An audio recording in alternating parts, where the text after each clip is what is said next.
జాతీయ ఆదాయం అనే టాపిక్లో భావనలు డిస్కస్ చేయడం జరుగుతుంది.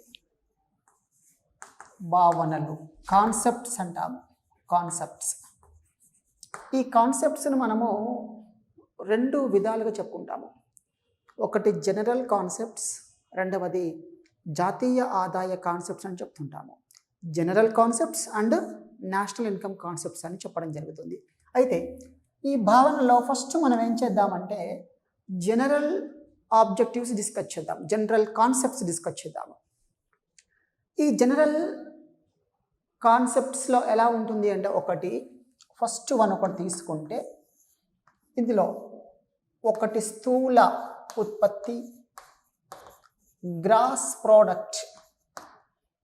అభ్యర్థులందరూ కూడా తెలుగు టర్మ్స్ ఉంచుకోవాలి, ఇంగ్లీష్ టర్మ్స్ కూడా గుర్తుపెట్టుకోవాలి. Gross product. రెండవది నికర ఉత్పత్తి, నెట్ ప్రోడక్ట్.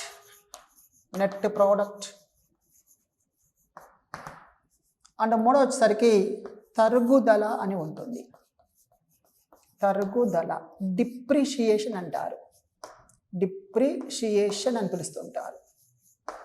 ఈ యొక్క మూడు కాన్సెప్ట్స్ అనమాట. ఫస్ట్ సెగ్మెంట్లో మూడు కాన్సెప్ట్స్ అధ్యయనం చేయాలి. ఈ మూడు కాన్సెప్ట్స్ మనకి అర్థమైతే జాతీయ ఆదాయ భావనలు చాలా తేలికగా అర్థం కావడం జరుగుతుంది. అందుకనే మనం ఫస్ట్ ఈ జనరల్ కాన్సెప్ట్స్ను డిస్కస్ చేయడం జరుగుతుంది. ఇందులో స్థూల అనేది మొత్తాన్ని సూచిస్తుంది. మొత్తం, ఎంటైర్ ప్రొడక్షన్ ఆఫ్ ది నేషన్ని సూచిస్తుంది. స్థూల అనేది మొత్తానికి సూచిక. ఇక్కడ సాధారణంగా ఎలా ఉంటుంది అంటే నికర ఉత్పత్తి తీసుకోబడుతుంది, తరుగుదల కూడా కలిసి ఉంటుంది. అలాంటి దాన్ని మనం స్థూల ఉత్పత్తి అని చెప్పడం జరుగుతుంది. ఫర్ ఎగ్జాంపుల్, దేశంలో వివిధ పరిశ్రమలు యంత్రాలు, పరికరాలు అన్నింటిని ఉపయోగించి, సహజ వనరులు, మానవ వనరులు అన్నింటిని ఉపయోగించి ఉత్పత్తి ప్రక్రియ చేపట్టడం జరుగుతుంది. ఇలా యంత్రాలు, పరికరాలు, భవనాలు, ఇలా మొత్తం యంత్రాలు, యంత్ర పరికరాలు, భవనాలు ఇవన్నీ ఉపయోగించి ఉత్పత్తి ప్రక్రియ చేపడుతున్నప్పుడు మనకు తెలియకుండానే వీటిలో తరుగుదల సంభవిస్తుంది. దీన్ని మనం డిప్రిషియేషన్ అని పిలుస్తుంటారు. డిప్రిషియేషన్ అంటారు. వీటిని మనం స్థిర సాధనాలు అంటారు. ఫిక్స్డ్ క్యాపిటల్ అంటారు. ఈ సాధనాలలో మనకు తెలియకుండానే తరుగుదల వస్తుంది. అలాంటి తరుగుదల విలువను కూడా కలుపుకొని చెప్పేదే స్థూల ఉత్పత్తి. ఎగ్జాంపుల్ చూడండి, ఒక బిల్డింగ్ ఉందనుకోండి. ఒక బిల్డింగ్ ఉంది. ఆ బిల్డింగ్ ప్రతి సంవత్సరము కొద్దిగా డిప్రిషియేషన్కి గురి అవుతుంది. ఆ గురి అయిన వాల్యూను మనం తీసివేయకుండానే గణన చేస్తారు. ఆ గణన పేరే స్థూల ఉత్పత్తి అంటారు. అంటే ఇందులో ఏముంటాయి అంటే, స్థూల ఉత్పత్తిలో ఏముంటాయంటే ఇలా చెప్తాము. స్థూల ఉత్పత్తి ఈక్వల్స్ టు నికర ఉత్పత్తి ప్లస్ తరుగుదల ఉంటుంది. తరుగుదల ఎక్కడిది అంటే స్థిర సాధనాలకు సంభవించింది. ప్రీవియస్ బిట్ అండి. తరుగుదల ఈ క్రింది వాటిలో ఏ సాధనాలకు సంభవిస్తుంది అన్నాడు. 1 స్థిర సాధనాలు, 2 చర సాధనాలు, 3 మొత్తం సాధనాలు ఇలా అన్నాడు. అప్పుడేమవుతుంది, స్థిర సాధనాలకు మాత్రమే తరుగుదల సంభవిస్తుంది.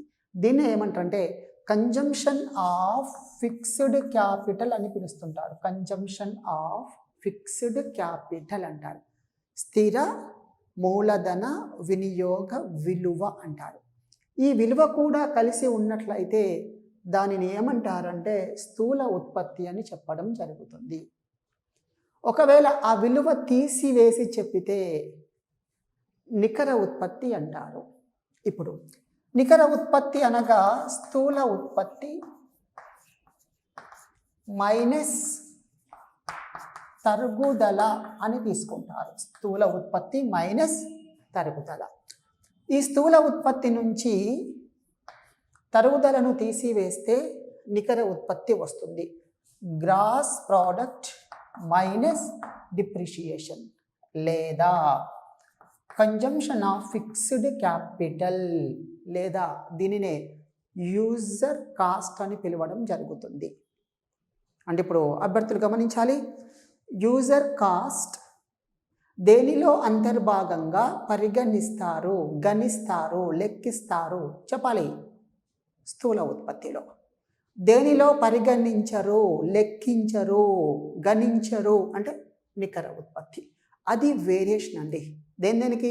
స్థూలకి నికరకు అది వేరియేషన్. రెండిట్లో మరి ఏది ఎగ్జాక్ట్ ఫిగర్ను సూచిస్తుంది? వాస్తవికతను, వాస్తవమైన గణన ఏది అంటే నికర ఉత్పత్తే వాస్తవమైన గణన. అంటే మనం ఉత్పత్తి ప్రక్రియలో ఉపయోగించిన అన్ని సాధనాల యొక్క తరుగుదల కూడా తీసివేసి చెప్తే అది ఒరిజినల్ అంశంగా చెప్పవచ్చును. ఆ ఒరిజినల్ అంశం ఏది అంటే నికర ఉత్పత్తి అని గుర్తుంచుకోండి. అదేవిధంగా స్థూల ఉత్పత్తి ఏంటి? అన్ని మొత్తం అంటే ఎలాంటి సినారియో అంటే మొత్తాన్ని తీసుకొని చెప్పడం అనేది స్థూల ఉత్పత్తి యొక్క భావన. అన్నీ మినహాయించక కేవలం మనకు లభించే మొత్తాన్ని తీసుకొస్తే నికర ఉత్పత్తి అని చెప్పవచ్చును. సపోజ్కి ఎలా ఉంటుంది అంటే ఒక యంత్రాన్ని ఉపయోగించాము, ఒక మిషనరీని ఉపయోగించాము. ఈ మిషనరీని ఉపయోగించి 10 కోట్ల ఉత్పత్తి సాధించాము. 10 కోట్ల ఉత్పత్తి పర్ యానంకి సాధించాము. ఇప్పుడు 10 కోట్లు వచ్చేసింది, మొత్తం వచ్చేసింది. అయితే ఈ 10 కోట్ల ఉత్పత్తి సాధించడానికి ఈ మిషనరీకి 1 కోటి రూపాయల తరుగుదల వచ్చింది, డిప్రిషియేషన్. దానికైన ఖర్చు అంటే మనకు తెలియకుండా మిషన్ తిరుగుతూ ఉన్న కొద్ది అందులో అనేక పార్ట్స్, స్పేర్ పార్ట్స్ ఉంటాయి కదా, అవన్నీ మెల్లిమెల్లిగా వాటి లైఫ్ టైం కోల్పోతాయి. అలా ఎంత ఖర్చు జరిగింది అంటే 1 crore రూపీస్ ఖర్చు జరిగింది. ఆ విలువ దీనిలో భాగంగా ఉంది. ఆ విలువ తీసేసాము. తీసేస్తే ఏమవుతుంది అంటే 9 crores వచ్చింది. 9 crores. ఇప్పుడు గమనించాలి, స్థూల ఉత్పత్తి విలువ ఎంత? 10 crores. నికర ఉత్పత్తి విలువ ఎంత? 9 crores. తరుగుదల ఎంత? 1 crore. తరుగుదల దేనిలో అంతర్భాగము? స్థూల ఉత్పత్తి. దేనిలో అంతర్భాగం కాదు?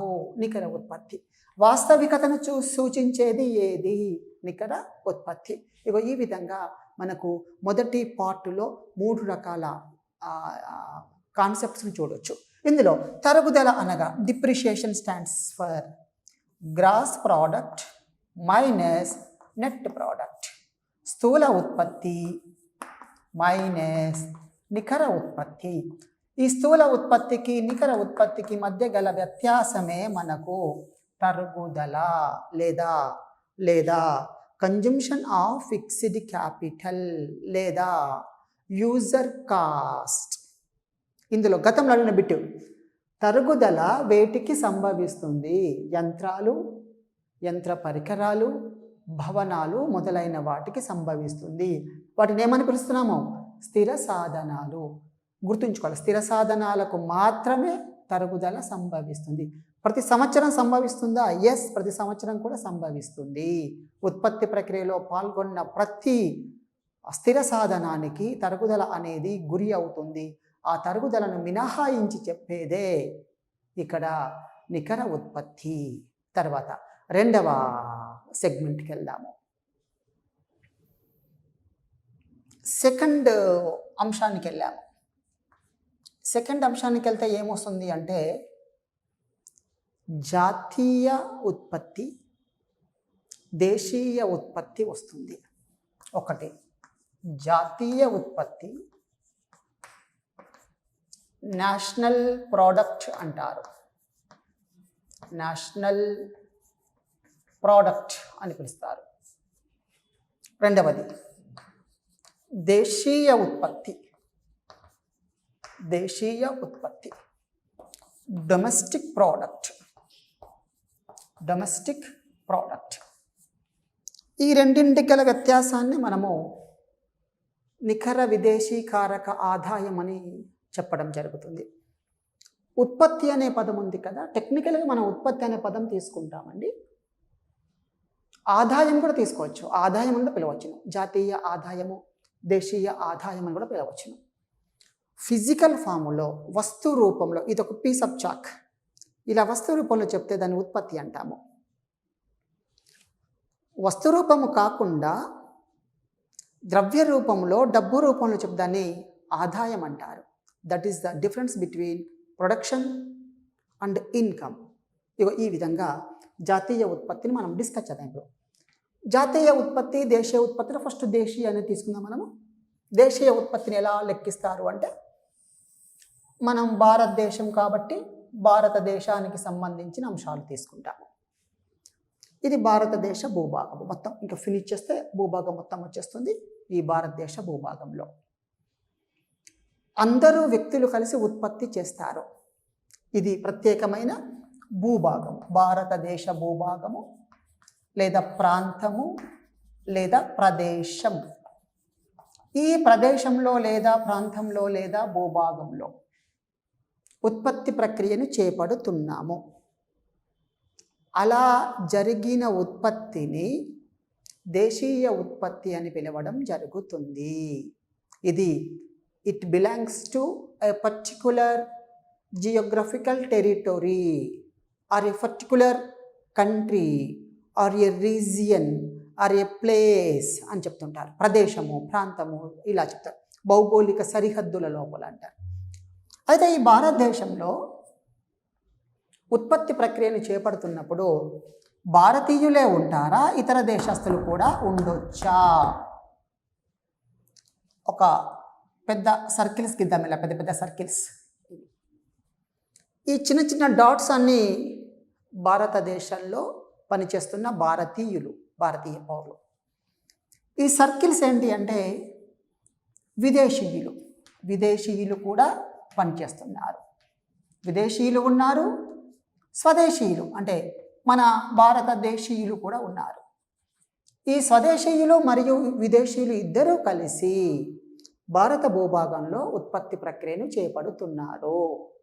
మరి ఇలాంటి సమయంలో ఈ ఇద్దరు ఉత్పత్తిని లెక్కిస్తారా లేదా అంటే లెక్కిస్తారు. ఇక్కడ ఈ దేశీయ ఉత్పత్తి అనేది పౌరుల గురించి ప్రస్తావన చేయదు, ప్రదేశం గురించి, ప్రాంతం గురించి ప్రస్తావన చేయడం జరుగుతుంది. అంటే ఇది ఒక కంట్రీ యొక్క కెపాసిటీ ఏమిటి, సామర్థ్యాన్ని అంచనా వేయడానికి ఈ భావన తీసుకుంటారు. దీని పేరే దేశీయ ఉత్పత్తి. ఇందులో ఎవరు ఉత్పత్తి చేశారు అనేది ఇగ్నోర్ చేస్తారు. ఎక్కడ ఉత్పత్తి చేయబడింది అనే దానికి ప్రియారిటీ ఇస్తారు. ఎక్కడ ఉత్పత్తి చేశారు, ఎక్కడ, ఏ దేశంలో, భారతదేశంలో, అది దేశీయ ఉత్పత్తి. ఎవరు పాల్గొన్నారు, ఎవరైనా పార్టిసిపేట్ చేయొచ్చును. స్వదేశీయులు ఉంటారా, దేశీయులు ఎస్ ఉంటారు. విదేశీయులు కూడా ఉంటారు.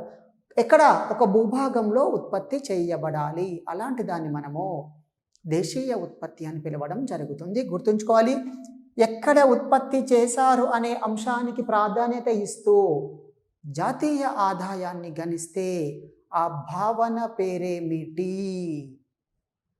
దేశీయ ఉత్పత్తి. ప్రాంతానికి, ప్రదేశానికి, సరిహద్దులకు, భౌగోళిక సరిహద్దులకు ప్రాధాన్యత ఇస్తూ గణించేది దేశీయ ఉత్పత్తి. రెండవది జాతీయ ఉత్పత్తి వస్తుంది. జాతీయ ఉత్పత్తి అంటే నేషనల్ ప్రొడక్ట్ అంటే ఏంటి అంటే, ఇక్కడ భారతదేశ పౌరులు ఉన్నారు, వీటిని పక్కన పెట్టండి. ఇంకా విదేశీయుల గురించి ప్రస్తావన తీయద్దు, పక్కన పెట్టండి. ఈ భారతదేశ పౌరులు భారతదేశంలోనూ ఉత్పత్తి ప్రక్రియలో పాల్గొంటున్నారు, యాజ్ వెల్ యాజ్ ఇతర దేశాలలో కూడా అంటే వీరు మన దేశంలో కొంతమంది పనిచేస్తున్నారు, ఫారిన్ కంట్రీస్లో కూడా కొంతమంది పనిచేస్తున్నారు. అంటే స్వదేశము మరియు విదేశాల్లో పనిచేస్తున్నారు. ఇలా పనిచేసే భారతీయుల యొక్క మొత్తం ఉత్పత్తిని గణించే దానినే జాతీయ ఉత్పత్తి లేదా నేషనల్ ప్రోడక్ట్ అని పిలవడం జరుగుతుంది. ఇక్కడ ప్రదేశానికి ప్రియారిటీ ఇవ్వరు, సిటిజన్స్కి మాత్రమే ప్రియారిటీ ఇస్తారు. ఏ దేశ పౌరులు, భారతీయ పౌరులు. ఎక్కడ ఉత్పత్తి చేశారు, భారతదేశంలో చేశారు. ఇంకెక్కడైనా చేశారా, రెస్ట్ ఆఫ్ ది వరల్డ్లో ఎక్కడైనా చేశారా, ఎస్ చేస్తారు. అలాంటివన్నీ కలిపితేనే జాతీయ ఉత్పత్తి అవుతుంది. ఇందులో 2 పార్ట్స్ చెప్తాము. భారతదేశంలోను ఇతర ప్రపంచ దేశంలోను, రెస్ట్ ఆఫ్ ది వరల్డ్ అంటాము. ఇతర ప్రపంచ దేశాలలో ఎక్కడైనా కానీ పనిచేస్తున్న భారతీయ పౌరుల ఉత్పత్తినే జాతీయ ఉత్పత్తి అని పిలవడం జరుగుతుంది. ఇక్కడి వరకు ప్రియారిటీ ఇస్తారు అంటే పౌరులకు ప్రియారిటీ ఇస్తారు. ఇక్కడ ప్రదేశానికి ప్రియారిటీ ఇస్తారు. ఎవరు ఉత్పత్తి చేశారు అనే అంశాన్ని ఆధారంగా చేసుకొని గణన చేసినట్లయితే ఆ భావన పేరు జాతీయ ఉత్పత్తి. ఎక్కడ ఉత్పత్తి చేశారు, ఏ ప్రదేశంలో ఉత్పత్తి చేశారు, దేశీయ ఉత్పత్తి. స్వదేశీయుల మరియు విదేశీయుల సహకారంతో చేయబడే ఉత్పత్తి ఏది, దేశీయ ఉత్పత్తి. స్వదేశంలోను విదేశాలలోను, చూడండి టెర్మినాలజీ వెరీ ఇంపార్టెంట్. స్వదేశీయులు విదేశీయుల సహకారంతో జరిగేది దేశీయ ఉత్పత్తి. భారతదేశంలోను రెస్ట్ ఆఫ్ ది వరల్డ్లో కూడా జరిగిన ఉత్పత్తిని పరిగణించేది జాతీయ ఉత్పత్తి. ఇలా ఒకచోట పౌరులకు ప్రాధాన్యం ఇస్తారు, మరొక చోట ప్రదేశానికి ప్రాధాన్యత ఇవ్వడం జరుగుతూ ఉంటుంది. ఈ విధంగా జాతీయ ఉత్పత్తి అనే భావన, దేశీయ ఉత్పత్తి అనే భావన తీసుకోవడం జరుగుతుంది. ఆ తర్వాత మనకి 3వ థింగ్, ఈ రెండింటి మధ్య గల వ్యత్యాసాన్ని మనము నికర విదేశీకారక ఆదాయం అంటారు. Net factor income from abroad అని పిలవడం జరుగుతుంది. అంటే ఆ వ్యత్యాసాన్ని మాత్రమే మనం తీసుకుంటాం. ఇది మనకు నెక్స్ట్ కంటిన్యూషన్లో వస్తుంది. అప్పుడు ఈ అంశం గురించి మనం మళ్ళీ డీటెయిల్డ్గా డిస్కస్ చేద్దాము. ఓకే, ఇది జాతీయ ఉత్పత్తి మరియు దేశీయ ఉత్పత్తి. ప్రదేశం ప్రాధాన్యత మరియు పౌరులకు ప్రాధాన్యత. స్వదేశీయులు విదేశీయులు కలిసి చేసేది కేవలం ఒక దేశీయులు, ఒక జాతీయులు, ఒక దేశ పౌరులు మాత్రం చేసేది జాతీయ ఉత్పత్తి. ఇది సెకండ్ జనరల్ కాన్సెప్ట్. ఇప్పుడు మనం జాతీయ ఆదాయ భావనలోకి వెళ్దాము. అంటే జాతీయ ఆదాయ భావనలు ఎలా వస్తాయి ఏంటి అనేది దీని నుంచే మళ్ళీ కొత్త ఉద్భవిస్తూ ఉంటాయి. అది కంటిన్యూషన్లో మనం డిస్కస్ చేద్దాము. నెక్స్ట్ జాతీయ ఆదాయ భావనలు. జాతీయ ఆదాయ భావనలు, కాన్సెప్ట్స్ ఆఫ్ నేషనల్ ఇన్కమ్ అని చెప్తుంటారు. కాన్సెప్ట్స్ ఆఫ్ నేషనల్ ఇన్కమ్ లేదా జాతీయ ఆదాయ భావనలు. ఈ భావనలు ప్రధానంగా 4 ఉంటాయి. ప్రధానంగా 4 భావనలు ఉంటాయి. వాటిని టెక్నికల్గా జీడిపి, జిఎన్పి, ఎన్డిపి, ఎన్ఎన్పి అని చెప్పడం జరుగుతుంది. తెలుగులో వాటిని డీటెయిల్డ్గా చూద్దాము.